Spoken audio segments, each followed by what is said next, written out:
Good morning, my dear students. We have been discussing about romantic poetry, and last week we discussed about our prescribed poem, that is To the Evening Star by William Blake. In this poem, we discussed about how William Blake comes under the category of romantic poetry and why William Blake is known to be a radical poet. And when it comes to the question, we want to discuss about the question.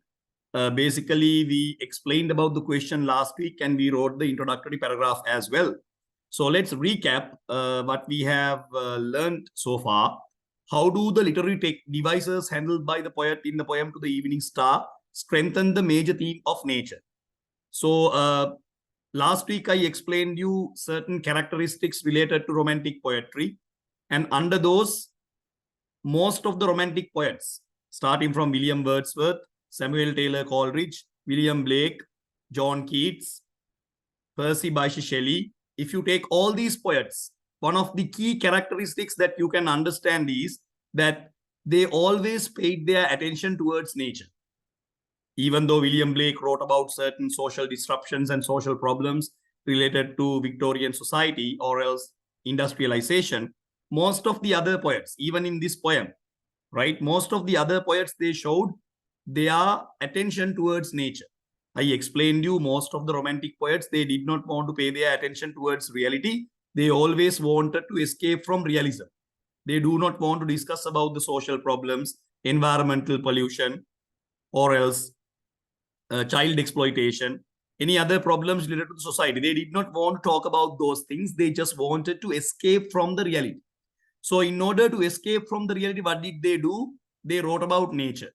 So most of the poets, including John Keats, William Blake, if you refer to John Keats, he has written so many odes. Ode to a Nightingale, To the Nile by John Keats, To the Evening Star by William Blake. So most of these odes are actually related to nature. So when we refer to these poems, we can understand whatever the question that you are getting for your ordinary level examination, that will be based on nature. Because when it comes to romantic poets, we always pay our attention towards nature. That is something that you have to remember very carefully, right? So when we discuss about romantic poetry, basically we have two poets, right? William Blake and John Keats. So whenever you have William Blake and John Keats, the first thing that should come to your mind is they are romantic poets. And the second point is that both of them actually wanted to admire nature. They always admired nature. To the Nile by John Keats, he did the same thing. We discussed about that. And then we have William Blake To the Evening Star, where the William Blake is actually explaining us, portraying us the beauty of the evening star. My dear students, last week we started our explanation and we are going to discuss our answer something like this. So basically I have divided my answer like this, and this is a very good technique when it comes to English literature. So when you are writing answers, make sure to divide your answer like this. Then you know exactly what are you going to write. Then you will not actually repeat the same point again and again.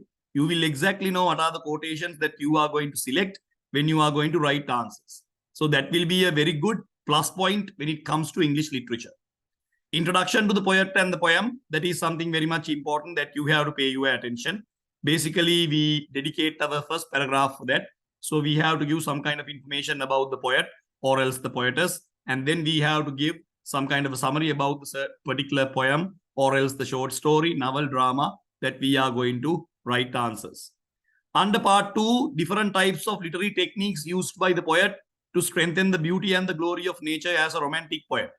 We have to mention about that. And if you take this particular poem, most of the people actually categorize this poem as a sonnet, but make sure to remember this is not a sonnet, right? Even in some schools, they have explained the fact that To the Evening Star by William Blake is a sonnet. Make sure to understand it is not a sonnet. Though it has 14 lines, it does not have the proper rhyming scheme. So it does not fall into the category of English sonnets or else Italian sonnets, right? So though you have 14 lines, don't think that this is a sonnet, because most of the schools, most of the lecturers, they explain the fact that since because it has 14 lines, it is a sonnet. Make sure to understand it is not a sonnet. The reason is, though it has 14 lines, it does not have the rhyming scheme. You have to have ABBA, ABBA, CD, CD, CD, or else CDE, CDE rhyming scheme if it is Italian poet.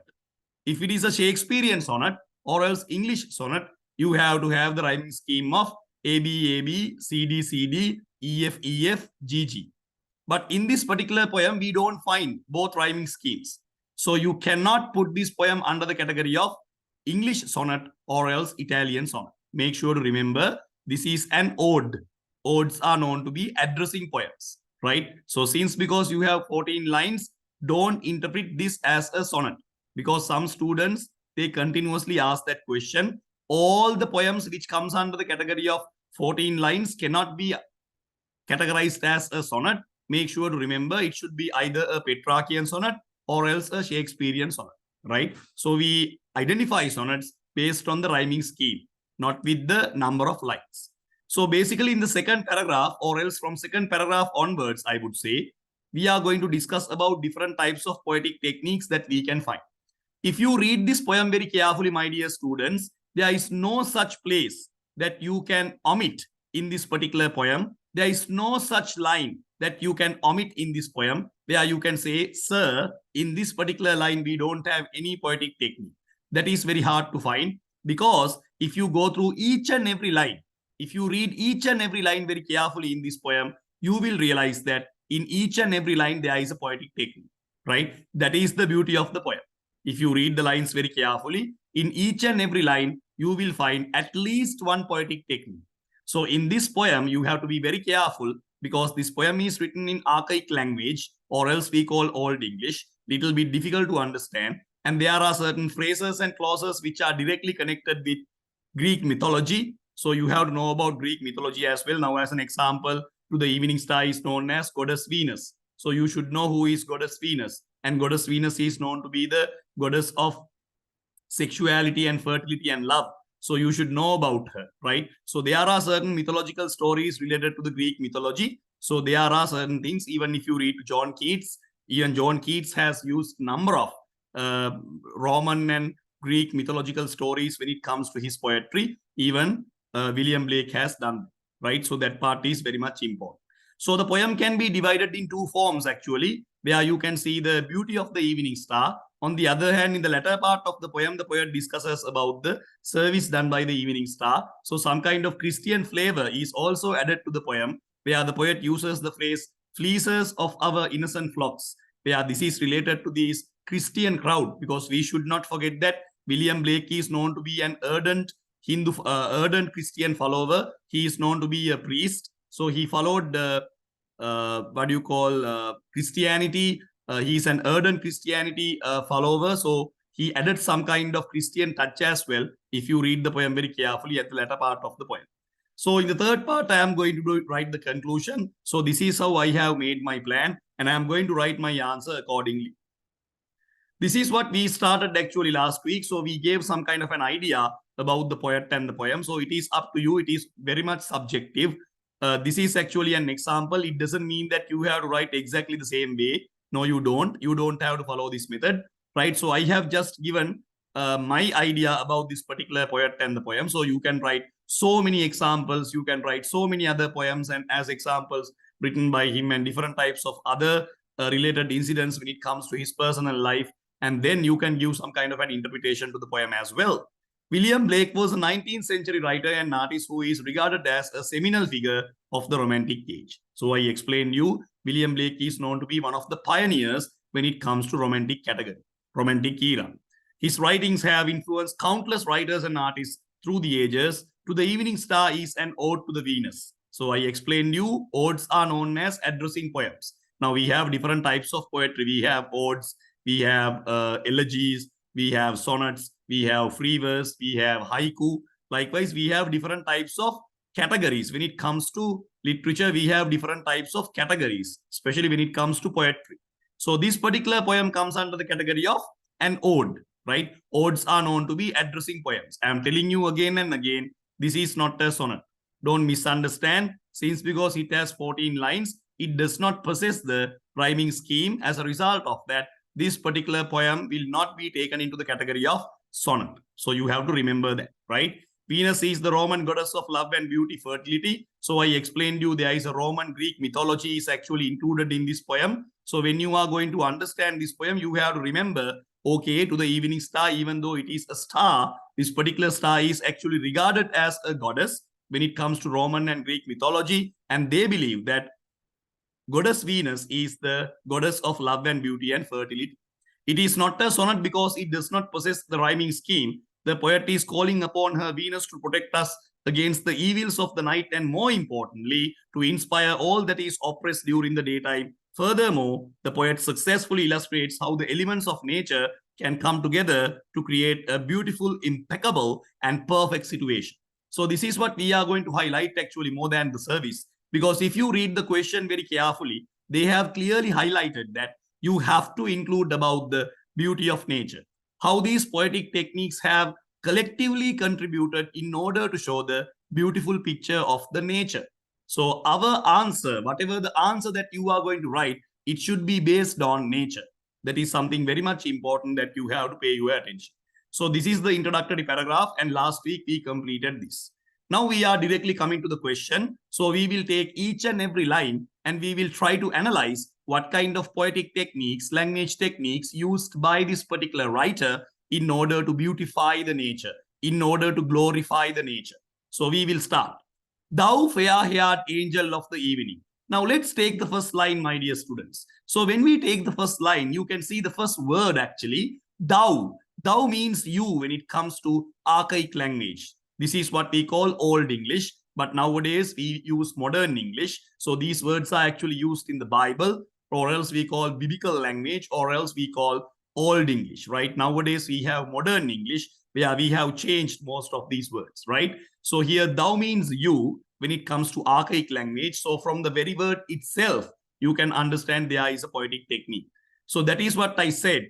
When we read this particular poem, you will realize that there is no line that we can say in this line we don't have any poetic technique. If you read all the lines very carefully, you will realize that in each and every line there is a poetic technique. In each and every line there is a poetic technique. So you have to read the poem very carefully. That is the only way that you can understand this poem.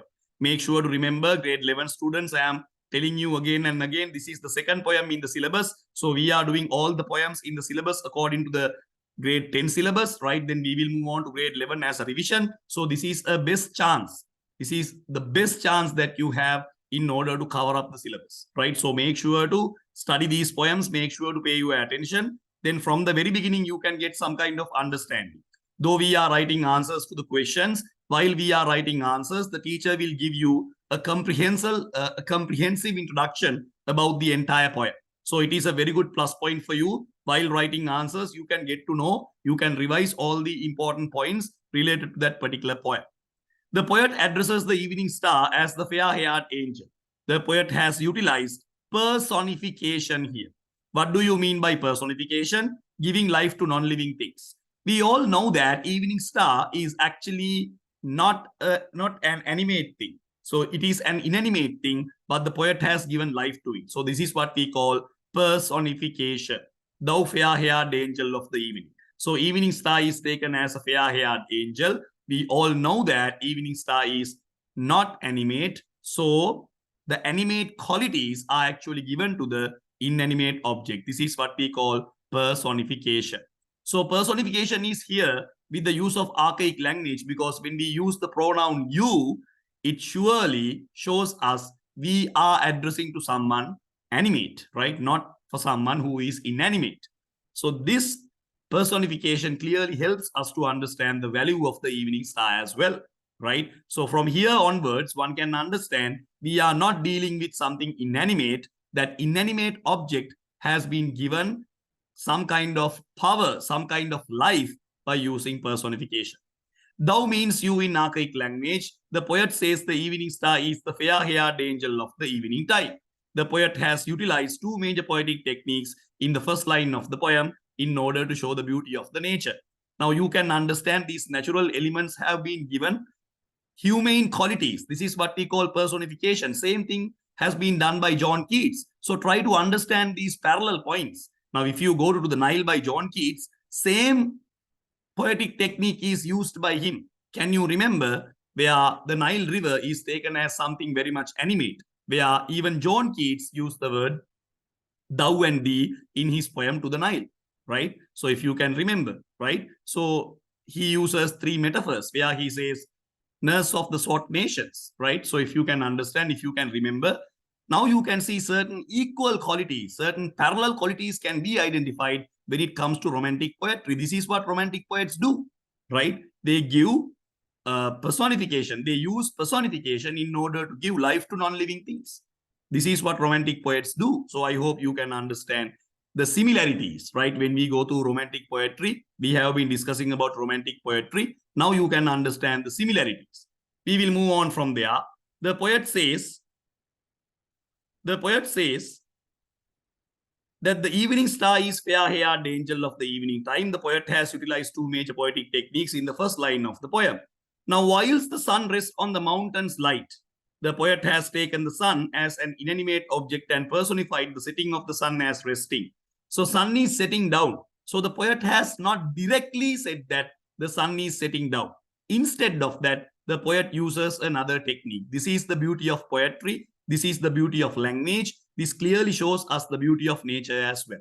Instead of telling that sun is setting down, the poet says sun is resting. Now, normally we are taking a rest after a cricket match, after an exam, after being exposed to some kind of a disease, then only we will take a rest, right? So human beings and animals will take a rest. We are pretty sure that sun is not going to take a rest. Moon is not going to take a rest. But here you can understand sun is taking a rest. This is what you can understand, right? So now you can understand how beautifully the poet has actually portrayed that idea, right? So for a natural, normal person, he will ask, what bullshit? You don't have to write like that. You can directly say that sun is setting down. But the poet has not used that language, right? This is what we call poetic language, right? So the poet says, it is not sitting down, sun is taking a rest, right? So sun is really fed up because it has done its work all day, and the sun is giving a chance to the moon or else to the evening star to take up his work, right? So that idea is actually given here. The poet has taken the sun as an inanimate object and personified it again. So personification is there. And most importantly, the poet has actually said something kind of an indirect manner. This is what we call using euphemism. This is what we call in literature as euphemism. If you are trying to tell something in an indirect manner, the same thing in an indirect manner, that is what we call euphemism. Now, as an example, if your grandfather died, right? If your grandfather died, you can simply say, my grandfather kicked the bucket. My grandfather is in heaven. My grandfather is resting peace. So now you can understand there are certain ways that you can actually expose your idea to the audience, several ways that you can use to express the idea to the audience instead of telling that my grandfather died. That is what we call euphemism. You are telling something in an indirect manner. So without telling that the sun is actually setting down, the poet is using the word resting. That is what we call personification and euphemism. So from the first two lines, you can understand basically more than three poetic techniques are used by William Blake in order to show the beauty of nature, in order to picture this beautiful natural image. So this is the talent that possess when it comes to this romantic poem. Hurry up and write down. Please pass me a message.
We discussed about euphemism. Now you know what do you mean by euphemism. Euphemism refers to you are trying to tell something in an indirect manner. So here we can identify euphemism as a technique where the poet says, okay, when the sun is resting, when the sun is setting down, that is during the evening time, that is the time period where the evening star appears in the sky.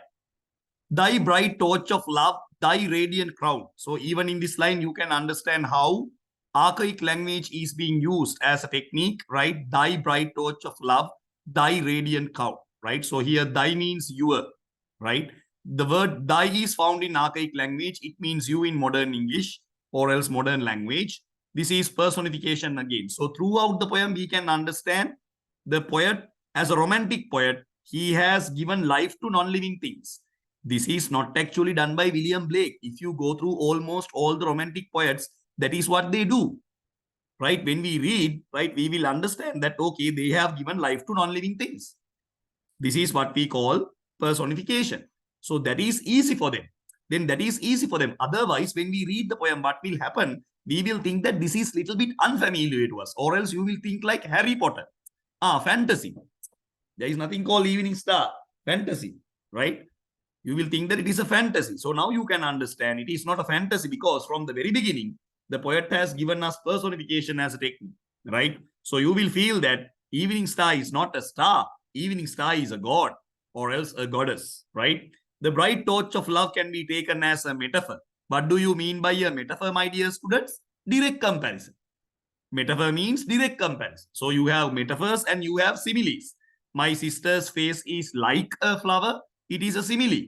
But if you say, my sister's face is a flower, that is a metaphor. So here, bright torch of love. So love is actually directly compared to a bright torch. This love is actually directly compared to a bright torch. The love of the evening star or nature is directly compared to a bright torch. Furthermore, the evening star has been expressed as a goddess who wears a radiant crown, and the light and rays falling from the star to bedrooms during the evening time have been personified as a simile, right? So now we may have seen that when you look at the sky, if you have seen these shooting stars, you may have seen that there is a beautiful light behind that particular star when the shooting star is coming to the earth, right? So just like that, so the poet is telling that this particular star is having a radiant crown. Evening star is actually having a radiant crown. So evening star is not coming to this world as an average star, right? There are so many thousands and thousands of stars in the Milky Way. But evening star is very much special. Why evening star is special? Because it wears a radiant crown and it comes to this world with a bright torch of love. That love is actually expressed, the love is actually exposed, love is actually scattered almost everyone, not only for living beings, but also non-living, right? So each and everyone, without having any disparity, without having any problem, the evening star has given that love to each and everyone. So now you can understand how metaphor is being used. Venus, the goddess of love and fertility, romantic feelings will be aroused by the evening star during this time. Now one may understand how the poetic techniques have strengthened the service and the beauty of nature. Just imagine, just have a clear mental picture in your mind during the night time. The evening star with immense brightness actually shines in the night sky and actually illuminates the entire environment. Just imagine at that night time, we don't have even the sunshine, right? So evening star will be the only light apart from the moon, right? So evening star comes to this world and illuminates the entire environment with its briny, what do you call, shine, and the beauty of the environment will be clearly depicted, clearly visible during this time period due to the support of the evening star, right? On the other hand, the evening star will definitely create some kind of sexual feelings during the night time between the lovers, right? That is also a great service actually done by evening star. That idea is also actually given here. Put and smile upon our evening bed. So the poet says, evening star is actually, the shine of the evening star is falling to our beds. So this is actually referred to us as a simile, where he says it is like a smile, right? The shine of the beauty of the evening star is like a smile actually falls into our evening beds. So people go to work during the daytime. They come home with a lot of agonies, with a lot of busy and hectic situations. Soon after they come home, the only remedy, the only happiness that they have is their bed, right? Where they can share their emotions. So evening star actually provides them to encourage their fertility, encourage their love and sexuality. So that kind of support is also provided by the shine of the evening star. Now you can understand not only the beauty of the evening star, beauty is quite clearly visible because when we use the word radiant crown, when we use the word bright torch, you can understand what kind of illumination will be created in the reader's mind, right? So that is what we call visual imagery. We don't have to use any other words. So the poet has already used visual imagery in our mind in order to portray the brightness of the evening star. That is actually the beauty of the evening star, or else the beauty of nature. On the other hand, the service done by the evening star, right? Evening star, the shine of the evening star will be there on the evening beds. At that time, what will happen? The young lovers will stimulate their sexual feelings. So it will definitely help these young couples to enjoy their sexual happiness as well. So that is the service actually rendered by the evening star. So both ideas are depicted here using number of poetic techniques. Hurry up and write down.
Right. So I have explained this part. We will move on to the next part. So as I told you, there are a lot of poetic techniques that you have to highlight in each and every line. So make sure to highlight them and write the answer. And while thou drawest the blue curtains of the sky, scatter thy silver dew. As I told you, now you can understand. If you pay your attention carefully, you will realize that each and every line contains this personification, archaic language, each and every line of this particular ode, right? So the poet says, and while thou drawest the blue curtains of the sky. So the poet says, right, you are actually appearing during the evening time, during the night time. But the poet does not say that directly. See the beauty of language. The poet says, you are actually drawing the blue curtains of the sky. So the entire sky is actually taken as a blue curtain. That is also a metaphorical usage of expressions, right? A metaphor, right? The poet does not say, right, it is actually a black color or anything like that. So poet directly compares the sky into a blue curtain, right? Blue curtain of the sky, right? The evening star or goddess Venus is personified here. Through personification, the poet has ratified that the evening star is the one who is responsible for drawing the night sky, which means that evening star does not come alone. With evening star, night time will be also arrived.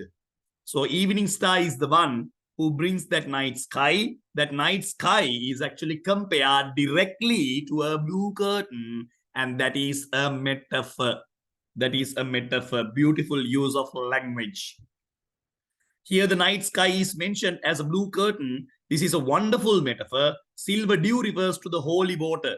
Scatter thy silver dew, right? So early in the morning, you can, even today, even now, you can go and identify beautiful water drops, small water drops on top of these flowers and all these plants and everywhere, right? So that is what we call silver dew, right? Silver dew refers to holy water. Holy water, right? Most of you may be Buddhist, so we call something like Piritpen, and Catholics may have heard the word holy water, where when they go to church, right, the father actually presents them holy water, and even Buddhist monks also give them as Piritpen. So holy water, right? Silver dew refers to the holy water. The evening star has scattered or dispersed holy water on top of each animate and non-animate objects, right? Evening star has provided that holy water for each animate and non-animate object. So this is the service, right? This is the service. So it is kind of a blessing. Holy water clearly symbolically shows us a blessing. Now we all know that evening star is a star, right? It is an inanimate object, right? It cannot do like that, be practical. This is not reality. Now you can understand what do you mean by fantasy. Now you can understand why romantic poets behave like this.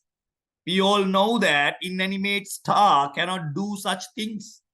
We all can understand that. We are not fools. We all can understand that. So this is what we call fantasy, right? Something beyond reality is known to be fantasy.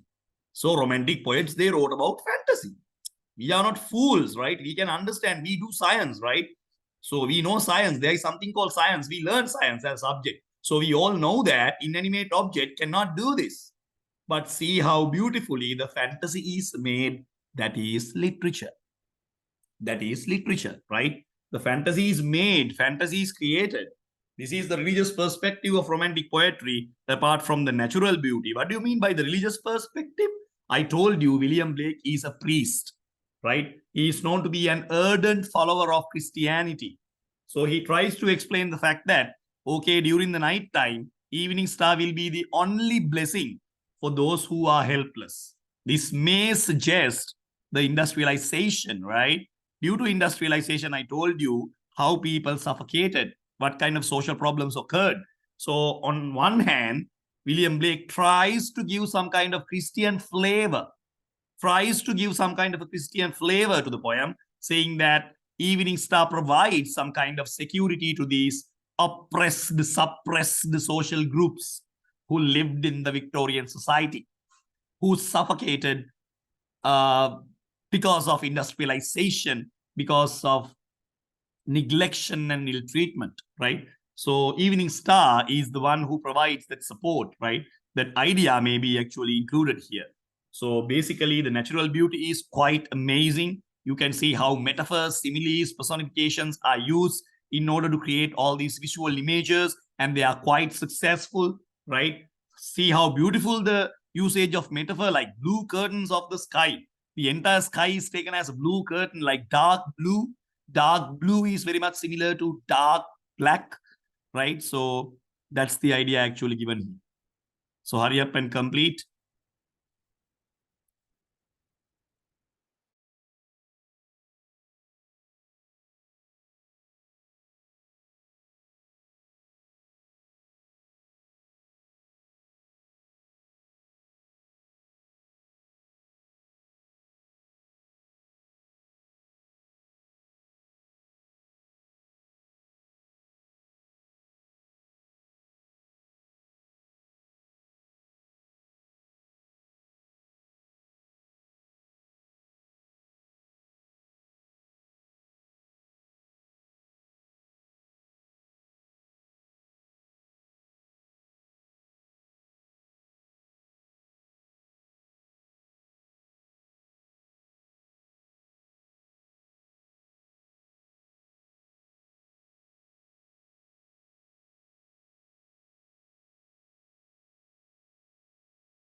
On every flower that shuts its sweet eyes in timely sleep, let thy west wind sleep on. So here we have a lot of poetic techniques again from the very beginning, and it brings a lot of images as well. So let's read this and let's try to identify. Now, evening star is appeared actually in the night sky. So evening star, when the evening star is appeared in the night sky, what happens? Evening star disperses the scatter or else scatter the silver dew on top of each animate and inanimate thing. At that time, what happens during the night time, my dear students, what will happen? All the flowers will shut its sweet eyes. Now we know that flowers don't have eyes. Flowers don't have eyes, right? Now we can very easily understand. Now the poet tries to explain the fact that on every flower that shuts its sweet eyes, it refers to again the usage of techniques. The verb shuts and the flowers having eyes are two more personifications. So you can understand when it comes to these romantic poets, they always discuss about nature. They always emphasize different types of natural elements. It can be flowers, it can be the sun, it can be the moon, it can be the stars, it can be a river, it can be a waterfall, it can be a bird, it can be a different type of an animal.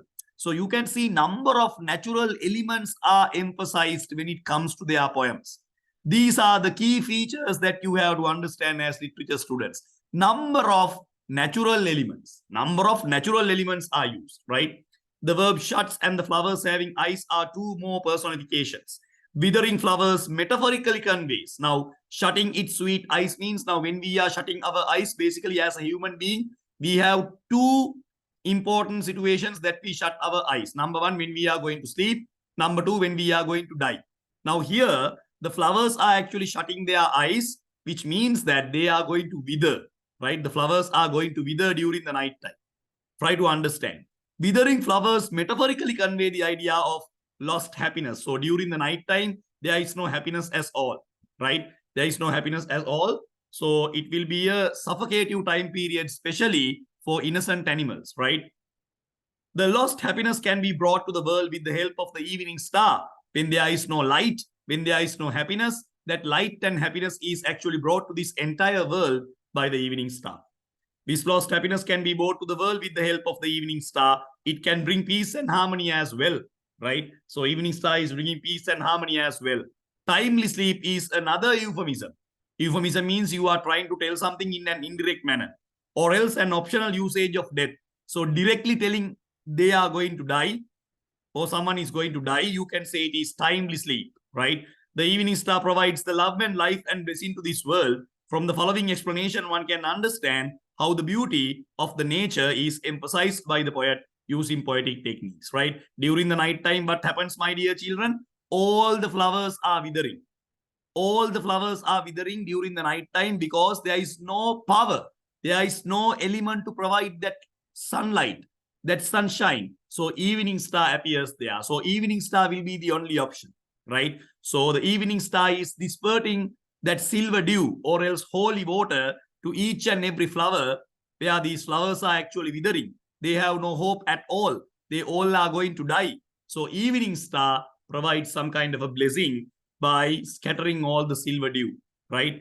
And these flowers are about to die. So the poet has not used the word about to die. The poet has used the word in timely sleep. So this is what we call euphemism. You have been telling something indirectly, not directly, indirectly. Euphemism, just like the sun resting, right?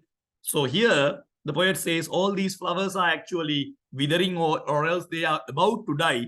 So when they are about to die, who is there to survive them? Who is there to bless them? The evening star.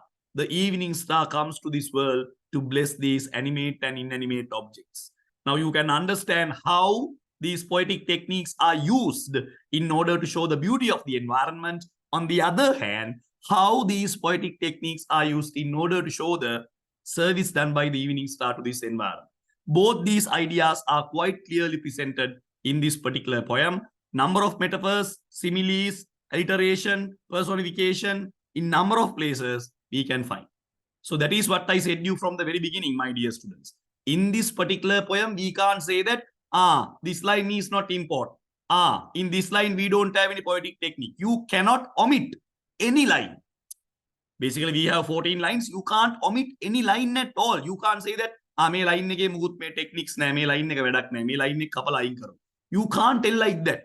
In each and every line you have a poetic technique, each and every line, right? So that is why this poem is very difficult to understand, right? Students feel this poem very difficult to understand because unlike other poems, in this poem we have tons and tons of poetic techniques, right? I think most of the poetic techniques are in this particular poem, right? So if you go through the 14 lines, you will find like a lot of poetic techniques. So that is why they have asked this particular question.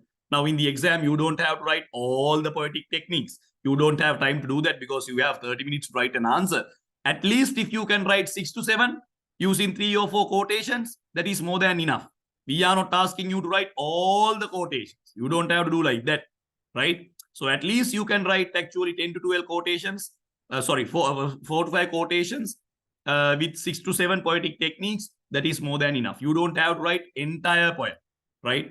Only the lines are enough, right? So make sure to remember, at least to remember these techniques, and always make sure to show the beauty of the environment as well, because that is also a key feature, right? We have to provide that idea as well. So hurry up and write down.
Euphemisms can be taken as, it is not actually a poetic technique, it is actually taken as a language technique. You can't actually directly take it as a poetic technique because in poems we rarely use that.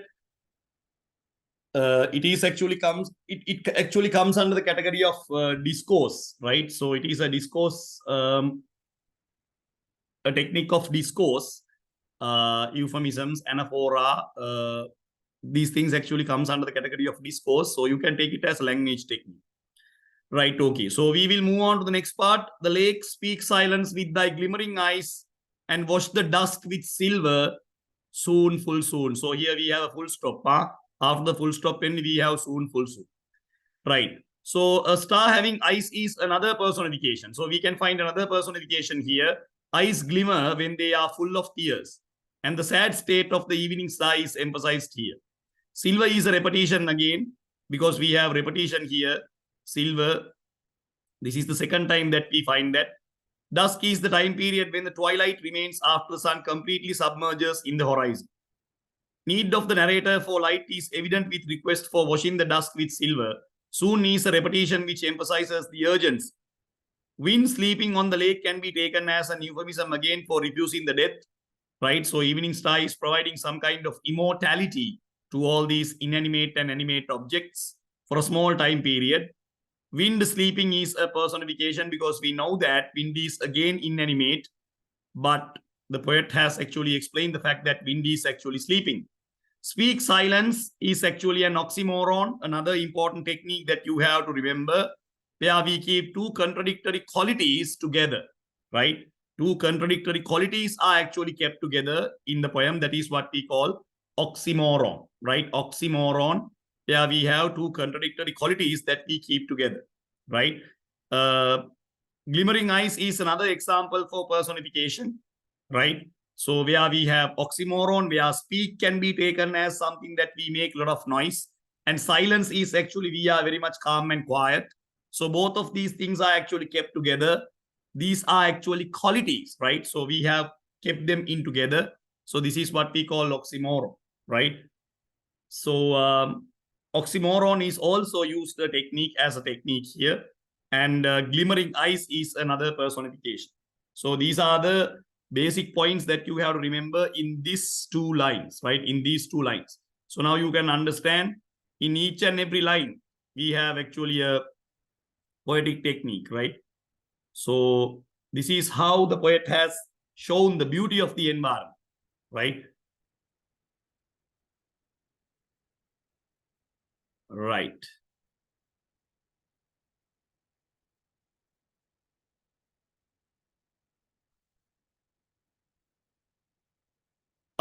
Yes, you can take it as a paradox, right? But there is a small difference here, right?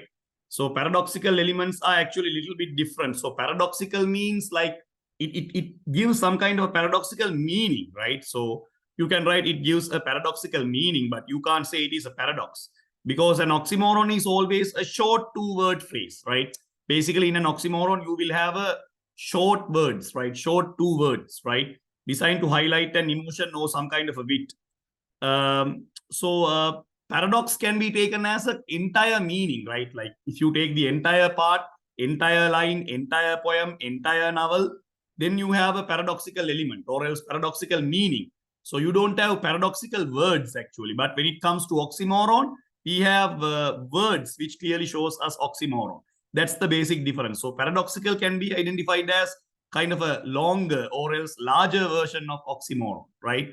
So now, if you take paradox, actually paradoxical elements can be seen in the entire poem, right? The element can be seen in the entire novel, but here we have only two words in a separate line. So this is actually an oxymoron. That's the difference.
Right, so we will wind up the session from there. If you have finished, you can leave the meeting. So next week we will most probably finish this and we will move on to our new poem, Farewell to the Barn and Stack and Tree.